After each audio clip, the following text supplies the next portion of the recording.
ভারতের জনপ্রিয় অভিনেত্রী তামান্না ভাটিয়া দীর্ঘদিন ধরে দক্ষিণী ও হিন্দি দুই চলচ্চিত্র অঙ্গনেই সফলভাবে কাজ করে আসছেন।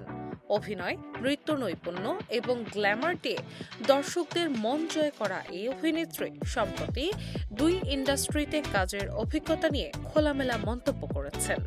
এক সাক্ষাৎকারে তিনি বলেন, বলিউড ও দক্ষিণী চলচ্চিত্র শিল্পের কাজের পরিবেশ ও প্রত্যাশার মধ্যে বেশ কিছু গুরুত্বপূর্ণ পার্থক্য রয়েছে। তার মতে, হিন্দি চলচ্চিত্র শিল্পে শিল্পীরা নিজেদের পছন্দ অনুযায়ী অভিনয় নির্ভর কিংবা বাণিজ্যিক ধারার কাজ বেছে নেওয়ার সুযোগ পান। তামান্নার ভাষা অনুযায়ী, বলিউডে কেউ চাইলে শুধুই চরিত্র ভিত্তিক অভিনয়ে মনোযোগ দিতে পারেন, আবার কেউ নাচ, গান ও বাণিজ্যিক বিনোদন নির্ভর কাজেও অংশ নিতে পারেন। তবে যারা এই দুই ধরনের কাজই সমান দক্ষতার সঙ্গে করতে পারেন তারাই সাধারণত সবচেয়ে বেশি জনপ্রিয়তা অর্জন করেন।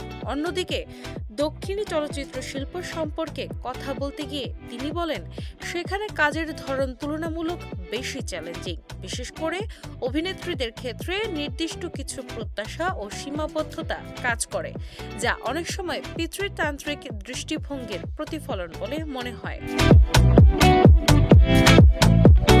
তার মতে, দক্ষিণে বাণিজ্যিক সিনেমায় একজন অভিনেত্রীকে একই সঙ্গে অভিনয় দক্ষতা ও গ্ল্যামার দুই দিকেই সমান পারদর্শিতা দেখাতে হয়। শুধু অভিনয় জানলেই চলে না, নাচ, উপস্থাপনা ও তারকাসুলভ উপস্থিতিও গুরুত্বপূর্ণ হয়ে ওঠে। তামান্না বলেন, দীর্ঘ সময় ধরে যেসব অভিনেত্রী দক্ষিণী চলচ্চিত্রে নিজেদের অবস্থান ধরে রাখতে পেরেছেন তারা সাধারণত অভিনয় ও বাণিজ্যিক বিনোদনের এই ভারসাম্য সফলভাবে বজায় রেখেছেন। তিনি আরও মনে করেন, বাণিজ্যিক সাফল্যের দৃষ্টিকোণ থেকে দক্ষিণী সিনেমা অনেক ক্ষেত্রেই অভিনেত্রীদের জন্য বেশি কঠোর এবং সীমাবদ্ধতার মধ্যে পরিচালিত হয়। সাক্ষাৎকারে তথাকথিত আইটেম গান নিয়েও নিজের অবস্থান স্পষ্ট করেন তামান্না। তিনি জানান, আইটেম গান শব্দটির পরিবর্তে পার্টি সং বলতে তিনি বেশি স্বাচ্ছন্দ্য বোধ করেন। এ প্রসঙ্গে তিনি কারিনা কাপুর এবং ক্যাটরিনা কাইফের উদাহরণ টেনে বলেন, অনেক সময় কোনো সিনেমার তুলনায় একটি গান অনেক বেশি জনপ্রিয় হয়ে সাংস্কৃতিক ঘটনার রূপ নেয়।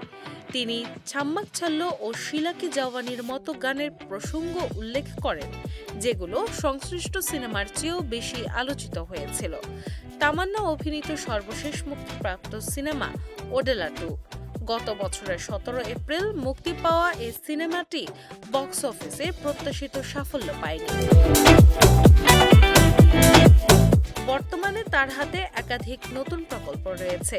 হিন্দি ভাষার 5টি এবং তামিল ভাষার একটি সিনেমায় কাজ করছেন তিনি। এগুলোর মধ্যে রয়েছে ভিভেন, ভি শান্তারাম, রেঞ্জার, মারিয়া আইপিএস, রাগিনী 3 এবং পুরুষন। নতুন এসব কাজের মাধ্যমে এবার দর্শকদের সামনে ভিন্ন ভিন্ন চরিত্রে হাজির হওয়ার প্রস্তুতি নিচ্ছেন এই জনপ্রিয় অভিনেত্রী। ডেস্ক রিপোর্ট, বাংলা বাজার পত্রিকা।